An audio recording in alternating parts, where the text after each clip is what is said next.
Hello guys, this is Hard Reset and your Canva not working.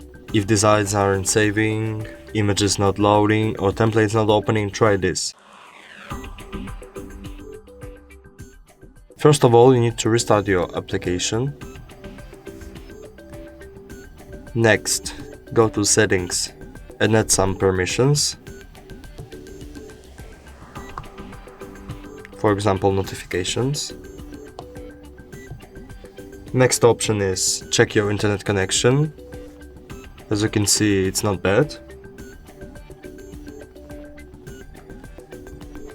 Next one, we're going to Play Store, Canva, and trying to reinstall this application.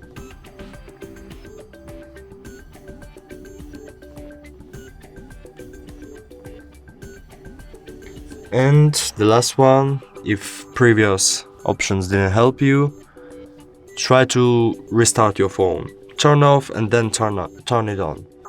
And I hope it will help you. Thank you so much and see you in the next video.